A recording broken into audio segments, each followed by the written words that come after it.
And welcome to the Hawaii Bowl edition of Bullseye. Derek Sharp. Yes, I'm wearing a kind of Hawaii shirt that I was able to rummage through the closet and pick up. Later on in the show, you'll know exactly where it came from.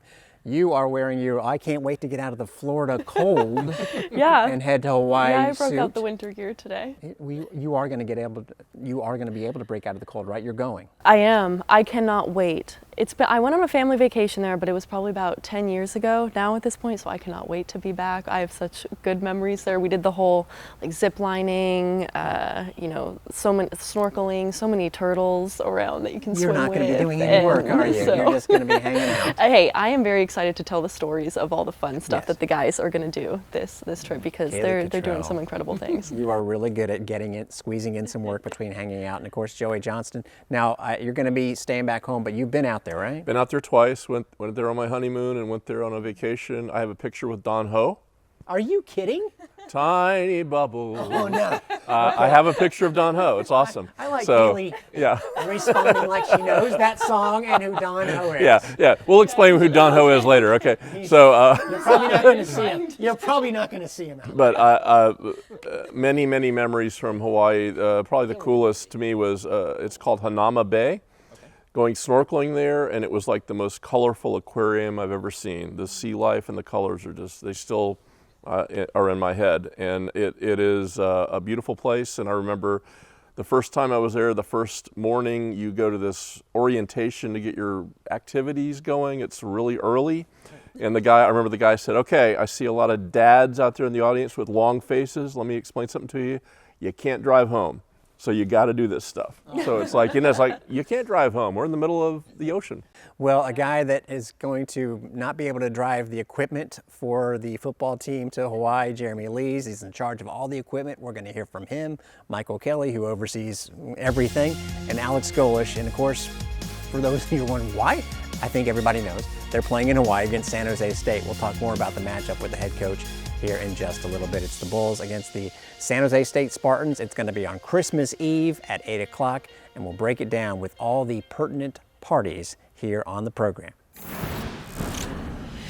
And now with head coach Alex Golesh, before his team leaves for Hawaii, there's a few things to literally unpack before we get to that situation, but let's start with what's been going on the mainland here, the practices. I know we spoke a little bit about that benefit with the Bowl on the National Signing Day show. How have they been so far? Yeah, it's been awesome. It's been awesome to obviously keep playing in December.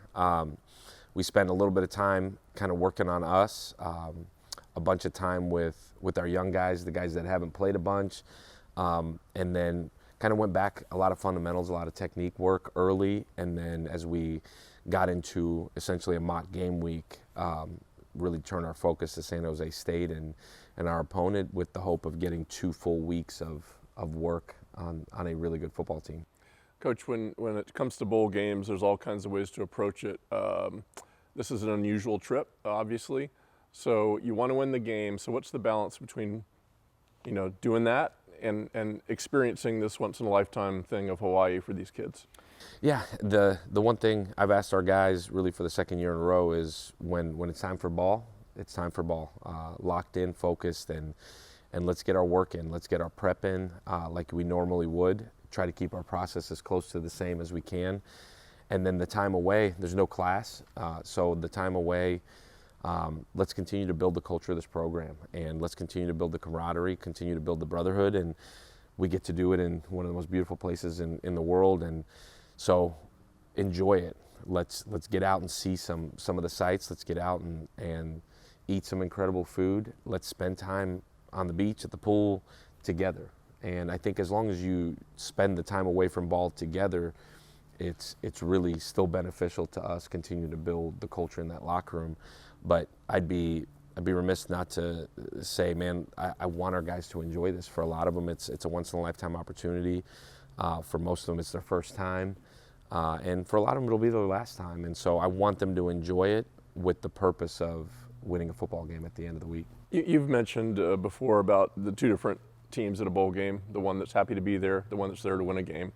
How do you become the one that wants to win the game? What are you looking for from your guys? Yeah, biggest thing is the elite level of focus when it's time for the football. From the meetings to to the practice field, certainly to the film, to all of the football part, a focus and an intent, which can't be sacrificed by what we're doing after that. And that's hard to do. It's hard for adults to do. It's hard for 18 to 23-year-olds to do. But it's our job as coaches to force them to lock in. And when you have a mature football team, which we're getting closer to being a mature football team, you count on the leaders in each meeting, in each unit to uphold that. I think there's motivation with all of it in terms of you're on national TV at the end of a Christmas Eve dinner probably, and you're the only show on, and you're the only thing on. So the motivation of looking the right way on a national stage should be enough. Personal opinion, I think both of these teams are going to be winning the game type of teams, because it's a very good opponent that we'll talk about in just a second. But I want to talk about the tenor of the practices during the regular season. You've got intensity and all that good stuff. Do you keep that intensity for a bowl game? I guess the answer is yes. Or do you kick in some Christmas tunes? I know you're a Pentatonics guy. You know what? We have not turned it over to Christmas tunes yet. We probably will. We'll use it in a walkthrough at some point. But I've tried to keep the process exactly the same. I've tried to keep the practices exactly the same, as we kind of started to cut a little bit as the season went. Kept that. The intensity's been really good. We've added a little bit of fun stuff at the end. We've done some competition stuff at the end. That's been fun, offense versus defense, with a reward at the end of it. But you want it to be fun, right? You want it to be a level of fun that the guys enjoy being here, rather than being home. But at the end of the day, when it's time to work, it's time to work. And they've been awesome. They've been responsive. They understand what's at stake. A winning season on a national stage against a really good opponent. As a competitor, I don't know if there's much more you need. When you talk about San Jose State, had a really nice season. They beat the Pac-12 champion, Oregon State. Want to know? But Pac-12 champion. They got some good wins. Yeah, they beat Stanford, and they sling the ball all over the field, it looks like, when you look at their film and their stats. So what is the concern from a football standpoint as you prepare for the Spartans? Yeah, I don't know if concern is the word. I think as much as you better be ready to stop the pass defensively. A really good quarterback made a quarterback change halfway through, and you have two really good quarterbacks. That's a good problem to have. But have as good a receiver core as there is in the country. A bunch of guys that have put up a bunch of numbers, and rightfully so. They do a really good job getting guys in space, creating conflict, and they do a really good job in the run game as well, creating conflict. And so you got to be on it. And I feel like we're fortunate to have a couple of weeks to prepare, because it is, as much as you face passing teams, it's a different kind of attack. They're really committed to it. And when you've got the players to match the scheme, it's really, really dangerous. But I think you flip it over on the defensive side of the ball. You said it, played Stanford really, really well at the end of the year, played Oregon State really, really well. The 5 losses, I think 3 of them have been within a score. They're a veteran football team that's really confident. And, although there's a coaching change that happened, it's a football team that's been really, really good for a while now. And we're here on the East Coast. You don't hear much about it, but you turn the film on, and, man, really, really tough up front on the defensive line, really good at the second level, fly around in the defensive backfield, and you look offensively, really physical up front. Quarterback play is elite. And, man, there's a bunch of receivers on that team that a lot of people around the country would like to have. So you got to be ready to roll. And I think you want to play a really good football team. You want to play a really good opponent. It certainly helps the focus. It certainly helps the intensity. And I think our guys understand what's at stake. And again, I go back to, what more motivation do you need than to finish the season on a high note in a beautiful place on national TV? As you guys are seeing this, they're getting ready to head out there. Body clock concerns, I guess when you get out there early enough, that's not a thing. But what are some of the non-normal week situations you're really zeroing in on?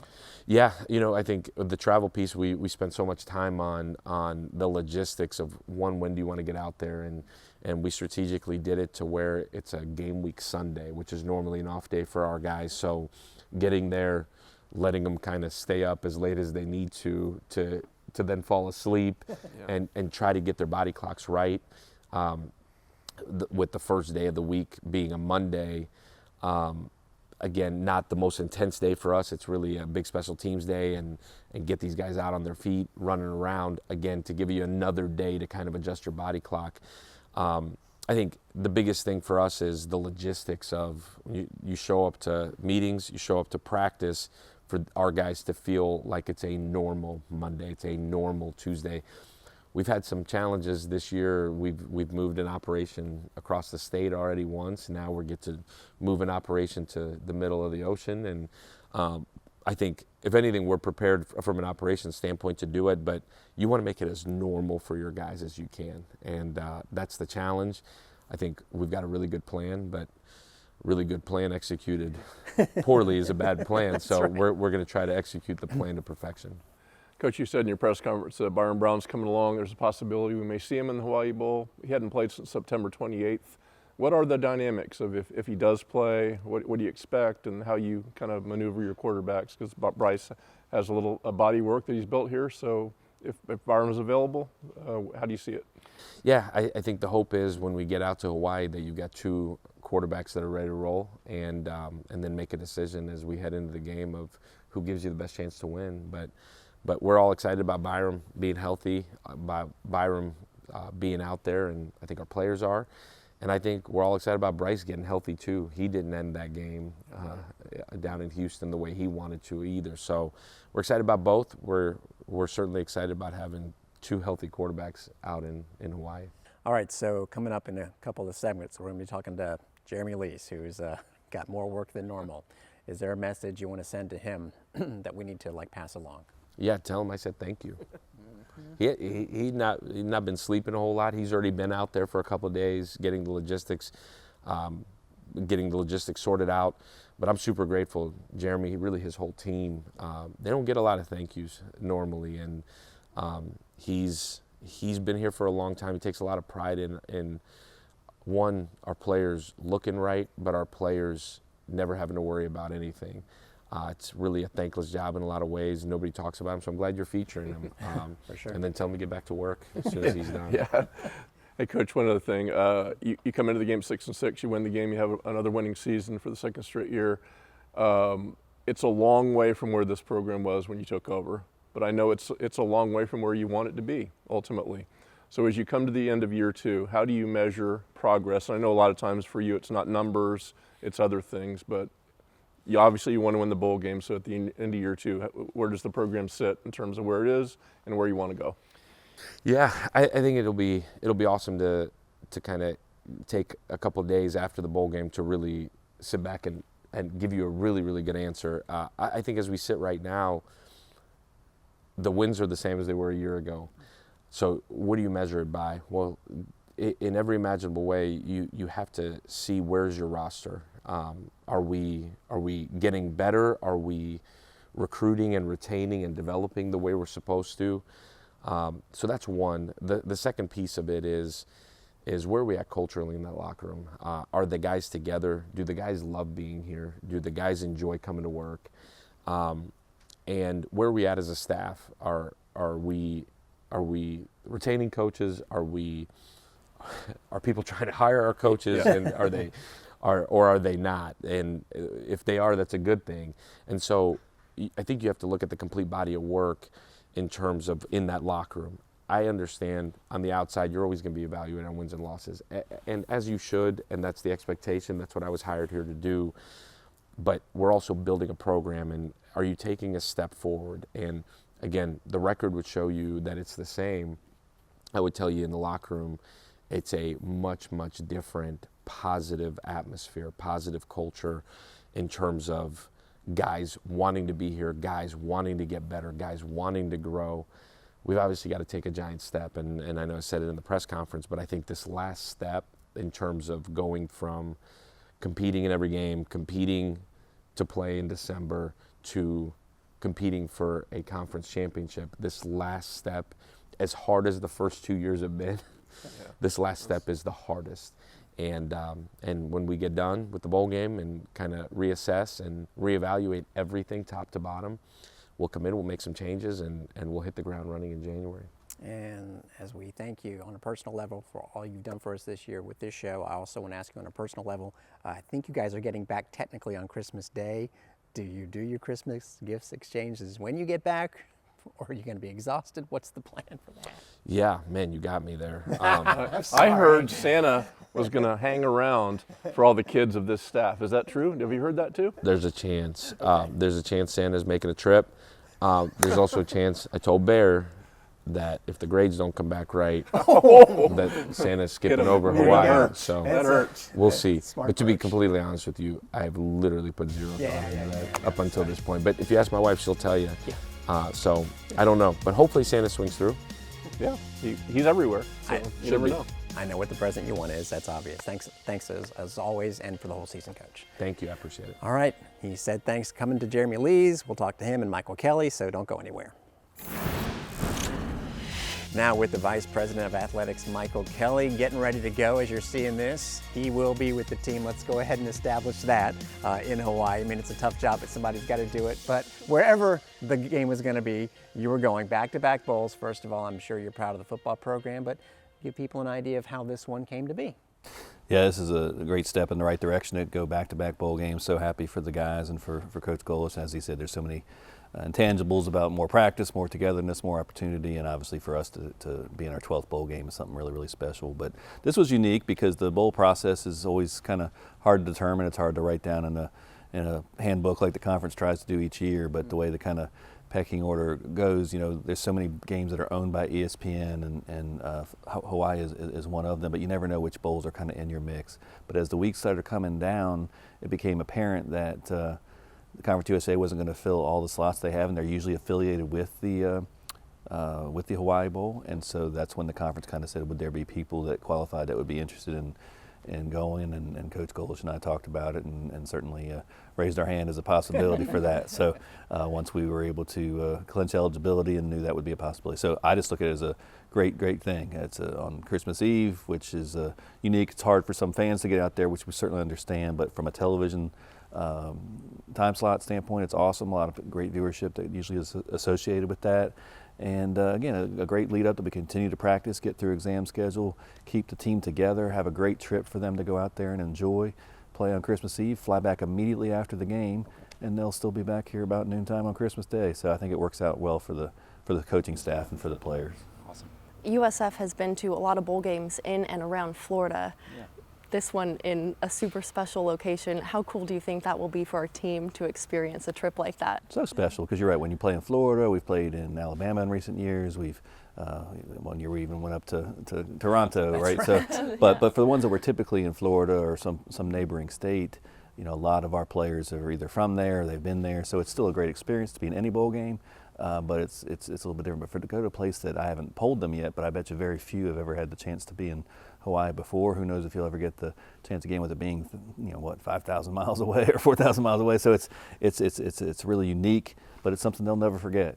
I had a chance when I was in high school to play. My basketball team played in a high school tournament out there, and the memories I established with my teammates, I still remember to this day. So I'm excited about our guys having a chance to take this all in with that. Very cool. Do you remember how many points you scored by any chance, or do you not want to share those memories? Well, I remember I hit a three-pointer against St. Nicholas at Tolentine with about 6 seconds left. Here we go. Tied the game, but then Adrian Autry and Malik Sealy went down, broke the press, and dunked on us at the buzzer. Wait a second.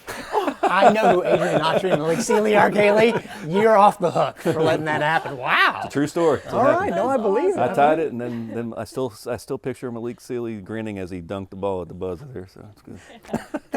You did all you could do, though. Did well we could, but All right. the real memories were being with the course. guys and being on Waikiki Beach and going to Pearl Harbor, all things that our guys are going to be able to do here in a couple of days. So you get to oversee everything, so you know all the work that goes on behind the scenes. We're about to talk to a guy that is in charge of a whole ton with Jeremy Lee's. How does an experience like this bolster your appreciation that you already have for that side of things? Oh my goodness. You know, I cut my teeth in the industry mostly in the operations side of things, and I've always appreciated what equipment managers do, what directors of operations do, and all the things that go on behind the scenes. But this is a really big test for them, but a great opportunity for our entire equipment staff, all of the managers and student managers that are part of it. the logistics involved with everything. So, but it's an extra level because you're not only bringing everything, but you're having to predict, kind of plan out how much stuff you have to send way out in advance versus what can fit on the plane. Because even when we have one plane going out there, it's still a matter of how much weight can you put on there with all the equipment that we do. Because again, everything we are taking out there, we usually put on a 18-wheeler and it drives in advance. So those logistics are extra special for him. But he and Zach and Andrew went out there a couple of days ago. They did have the hard duty of going out there twice now in a month. Scout it out in advance. But it was important to see what the high school that we're going to practice in, what it's like, the hotel where we'll be situated is like, and then be able to plan all logistics really with the air flight and the equipment is really the hard part. How much does this speak to the trajectory of this program and this university? And also when you look at the NIL department that is being built, can you speak on that a little bit? Yeah, it's just another great, it's a cool brand, right? University of South Florida in conjunction with Honolulu being on national TV unopposed on a great holiday slot. So it's a great brand opportunity for our university, great experience for our players and staff. Just some of the storytelling and the messaging want to keep associating this program with fun, with greatness, with excellence, and again, having another bowl caliber season is just another step in that process. So we're really proud of it. It'll be something to continue to build on, and again, the guys will have a wonderful time. And while all of this is going on, of course, it's a bowl game that is at the front of everybody's minds. You get to see Coach Golesh deal with everything else that's going on. National Signing Day, another highly ranked class as far as the so-called G5 went, and the transfer portal, keeping a lot of guys here. How have you been impressed by that part of things? Oh, very much so. Last year, we all know what kind of work ethic Coach Golesh has. I don't know how many hours he sleeps. It's not many, I know that. And the energy he goes with. And thinking back to last year when signing day was a little bit further back and we were doing everything from where we were in Boca, and he was nailing the signing day we needed for that, and how hard he worked there. So this is a little bit different with the calendar that he had the first initial date here a couple weeks ago. Now he's been hitting the portal hard with potential recruits there, getting the team ready to play. So a lot of things go on, but it's never easy right now, and we're all adjusting the best we can. But I do think overall he probably likes this timetable a little bit better than last year, just because he was able to focus a little bit more on the game since signing day was already passed a couple days ago. And then just an update in general, if there is anything. All the good IPF, OCS. I know with the CFP you love the playoff system, but what's the momentum like as far as how you feel it and sense it? Of course, the on-campus stadium is going to be something that is just in the forefront as we move along here. Well, we've had so many good things happen at the University of South Florida in the past couple of years, and the past couple of months even. So when you think between the AAU a year ago, you think about this being built just a couple of years ago. Now the groundbreaking we had, seems like a long time ago, it was just a month ago. So you have to still celebrate those wins and remember that, wow, that's another great step of progress, and to just realize what this campus looks like, or what this athletic district looks like compared to what it did even a mere 2.5 years ago is remarkable. So yes, I'm so excited after the groundbreaking, knowing that probably in this first half and first quarter of this year we'll be getting more into the sales process of that, for naming rights, for premium seating, for all the things that kind of go along with that. So it's going to go from more of the design mode to full-blown sales mode, and I know our fans are excited to hear about what's going to be involved with attaining your seat here in the stadium, but also what's it going to take even in advance of that, because we still have 2 years left at Raymond James Stadium, and the only way to absolutely guarantee your place in the new place is to make sure you're part of the current place, and we know we'll continue to get great support from our fans at Raymond James for these last 2 seasons. And as a last Christmas present, do you have any the idea of when the next renderings are coming out? Because I know people love that. Well, we the have last ones were great, so maybe not. We'll see. Maybe there'll be a Christmas present out there. Maybe there won't. But we're really pleased with all the ones that have come out. Obviously, there's a whole bunch of them out there now. I think those that were clamoring for it and begging for it, they now have a great enough taste for what it's. Fulfilled is a good word. Yeah. Hey, enjoy your time out in Hawaii. Bring back a win for us. Thanks for everything, Michael. Well, thanks to both of you for everything, and Bulls Nation, thank you, and happy holidays. Excellent. So Jeremy Lees, the most stressed guy of all of us, is coming up next as we continue along with this special bowl edition of Bullseye. Now he's got some help, but the man that is overseeing all of the move of operations, because he is the Assistant Athletic Director for Equipment Operations, is Jeremy Lees. First of all, the only guy, because it's not just football, it's all the sports, that might know what sport and what trip this is from. I'm not going to make you rack your brain.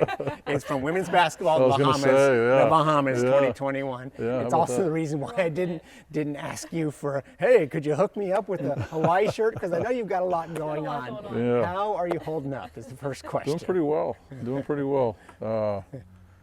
You know, long days the last week or so, but I mean, it is what it is, and it takes what it takes. So I think the end game is for everybody to have a good experience. So if you just use that to fuel you, you know, it kind of carries you through. So. Learning about Hawaii, at least you probably had more, I'm guessing anyway, of a build-up, a little bit of a sneak peek that it was possible, but then from the moment it was official. Yeah, pedal to the metal, you know? Yeah, how does it start? Where does it start for you? Oh, man. So honestly, we start probably, you know, we look midway point of the season, right? And you just start evaluating what our record is, kind of where we're going. Obviously not looking ahead, right? We're week to week, but what the options are, what the possibilities are. And then you start looking at inventory levels for everybody's favorite stuff, gear, right?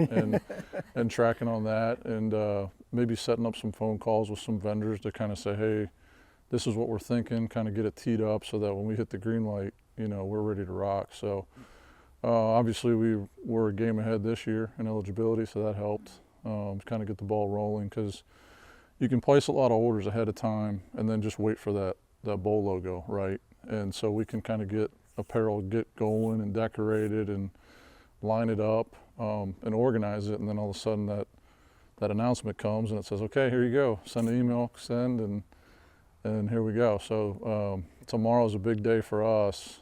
Friday, all of our gear shows up. So in the morning, we're using this beautiful indoor complex to sort everything and pack Staging bags, area. and yeah, so that'll be a big day, and that's probably everybody's favorite day, right? And receiving that gear package. So we'll go through that, and you know, here we are. So once that bowl announcement kind of goes public, you know, we just activate all of our checklists and plans and just press go. Wow. You know, so. So you took an early trip to Hawaii. And that too. What did you see when Some- you were out there? What were some impressions? What can we expect? Yeah, a lot of vacation comments when we got back, you know, but. Not for you, man. Yeah, no. So the announcement was made, on Tuesday, I think it was, and we were on a flight 8 a.m. Wednesday morning. Wow. So Tampa to Denver, Denver to Honolulu, and then Wednesday morning got there Wednesday evening, which would have been 9 o'clock, 10 o'clock for Oh, good you luck guys keeping here. that straight, my friend. you guys here in Tampa, you know. So just kind of sitting there, we were sitting at dinner, and we went to some place right by the restaurant. We're sitting outside, just obviously you're by the beach, right? Waves are crashing, and you're kind of just sitting there like, man, we're on an island in the middle of the ocean, 4,700 miles away from home, you know. So that was the really cool part. I think a lot of people, they're like, man, we're going to Hawaii, it's really cool. But once you get there, it's like so surreal, you know. And then spent the next day kind of touring the game facility, practice facility, and the hotel. And so that's all day process. That was probably close to 12 hours, you know, just roaming around. A little bit of lunch in there, you know, make sure we eat. And then back to Tampa Friday, 2 o'clock local time, landed 7 a.m. Saturday morning, in time to pick up some donuts and bring them to the fam, you know. So Wow. just to clarify, these Yeah. were locations that were already known and you were scouting them out, or did you actually have to pick? How did Yeah, so when you make the bowl has like a pre-made manual, and then obviously once they hit go, they're filling in the blanks, right? The teams and who's on what side, home, away, those sort of things, who's wearing what. But yeah, predetermined locations, and you kind of go and visit and just go through your checklist, right? And at each location. And the operations team is heavy into every aspect of it, but probably a little more heavy into the hotel piece, where I'm more heavy into game and practice, and Got it. we all have our roles, and like I said, their hand is huge in all of it. But I might have been over there answering emails while they're checking out the hotel, and vice versa when we're at the game, you know, the venue and the practice site and all that. So Gotcha.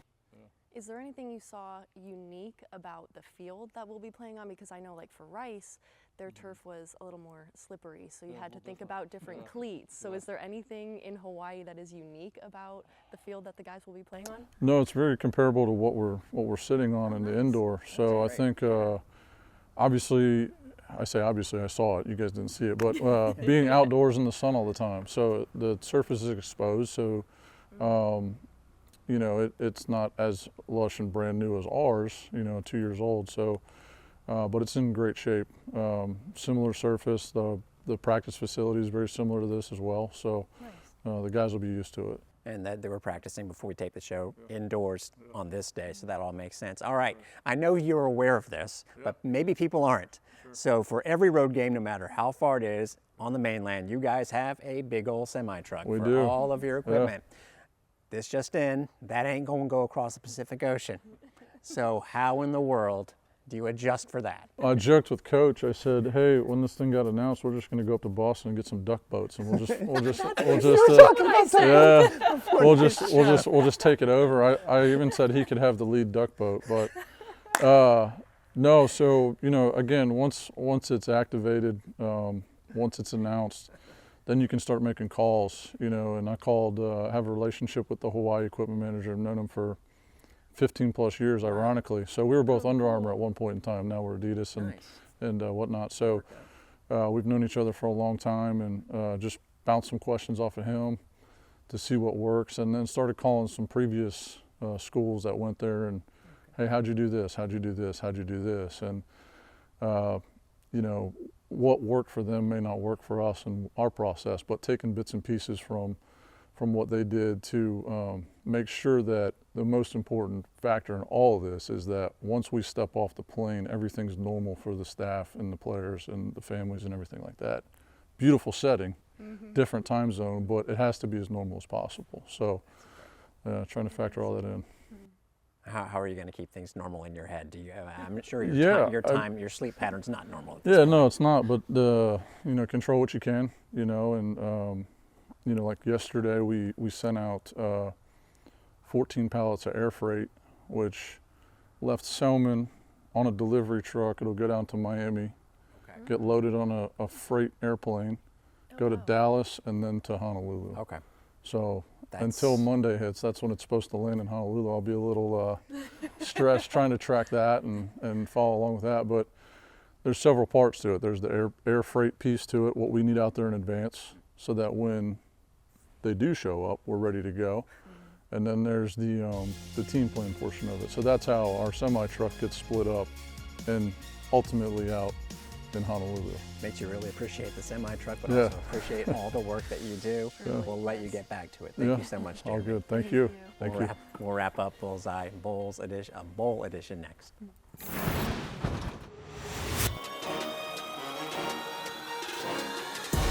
The guys were out here just helping out, Toys for Tots here in the Marine Corps, organizing toys, getting stuff ready for Christmas, helping out people who need it. It's great to give back, especially during this time of year. What does it mean to you to be able to take part in a day like today? A lot. It's really a privilege. It's a blessing for sure. Just being able to give back to the community that I love the most. We brought the football team out to volunteer our time and be able to pack some gifts for the kids who might need it. I think it's always special being able to help out. Obviously, we're pretty fortunate where we are playing on the football team, and it's just nice to always be able to give back to the community and the ones who definitely need it. How important is it to the team to be a part of this community? Yeah, it's awesome. I mean, this community supports us so much. They come to all of our games, rain, hail or shine, and for us to be able to give something back to them, it means the world to us. Honestly, for us, it's just a lot of fun. Like we enjoy doing stuff like this, and you know, getting to do this and then being around each other at the same time. You know, it's fun for us. They come support us, and so we're gonna do everything in our power when we get a chance to support them the best way that we can. How does it feel knowing you're making a difference? Really good, really good. It's definitely a blessing. That's all I can really say. Just a blessing to do with the people that you love. It feels really special. Me personally, it's something that that I want to do now and you know, for the rest of my life, just making a difference anywhere I can. And then as a team, like I said, we love doing this kind of stuff. It's fun for us. To give back and understand what we're doing is paying off and benefiting other people around us, then yeah, it's an awesome feeling.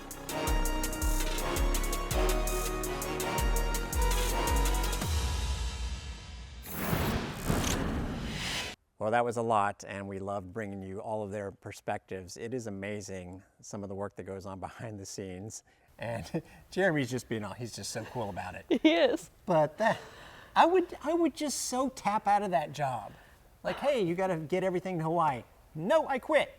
It is such a feat what he does. Like, oh my gosh. And I remember one of my very first football features was on him and the equipment staff at Western Kentucky last year, our first away game. And just hearing the methodical process behind everything it's so intriguing to me. So I love to hear that sort of thing. And I actually asked Jeremy, because I was talking to him for a story on this whole thing, and I said, when you go on family vacations, what's your packing like? And he says, it's pretty efficient. And I go, yeah, I bet it is. It's on brand. I bet it is. That checks out. I wonder if he is actually in charge of everything, or if he's just tired of running everything. Yeah. Speaking of features, awesome experience hanging out with the team. Yeah, we were down at the Marine Corps substation, and they were packing bags and all the toys for Tots, and it was cool to talk to Mac and Mike and Stokes and what it means to them. And they love being a part of this community and how involved the team is in this community. So very cool day to be a part of. So a couple words on the team itself. We didn't throw out this number, but I think it's awesome with the Bulls. They led the nation in points in the month of November, averaging more than 40 a game. Of course, the San Jose State team, we alluded to it with the coach, they're 5th in the nation in passing yards. So I think the matchup itself is going to be fantastic. Yeah, I think so. San Jose State has been a really improving program. Their coach got a job at Arizona. And Coach Ken has come in and really picked up where he's left off, and they've got some really impressive wins. They came close to some other great wins. It's going to be a very formidable opponent for the Bulls. Coach Ken, the name I love to say, Ken Niumatalolo, former Navy coach, familiar to Bulls fans, and that's going to be fun to keep an eye on Christmas Eve. Last thing, Christmas traditions, non-football related here, ones that you really love, ones that you maybe skip out on. I'll start. The ugly sweater thing, no, I don't want to wear an ugly sweater, sorry. I'm not big into that. But obviously, an eggnog, no, neither, no. Our family actually usually does things, my extended family now, on Christmas Eve, so we're going to have to move that up a few days. What are you looking most forward to? Man, I think we'll get back. Hawaii, I was going to say, I think we get back Christmas Day around 2-ish, Mm-hmm. I think I've heard. And then go right to bed. Oh, at least, I mean, I'll be a little tired. Yeah, just a little bit. But at least I'll catch the back end of the day with the fam. And I mean, biggest part about Christmas for me is family, so at least I get to have a nice dinner with them and be with them, so looking forward to that. Awesome. Yeah, and let me say to both of you, Mele Kelikima, that is Merry Christmas in Hawaiian. And remember, the bull's horns can easily shift to hang loose. Oh, look at you. Right. Whoa, I did not know there'd be props. And I also just, both you and everybody out there, our viewers, it's Christmas time in Bulls Nation. All you people that have watched, we thank you. We've had a good time for the whole season.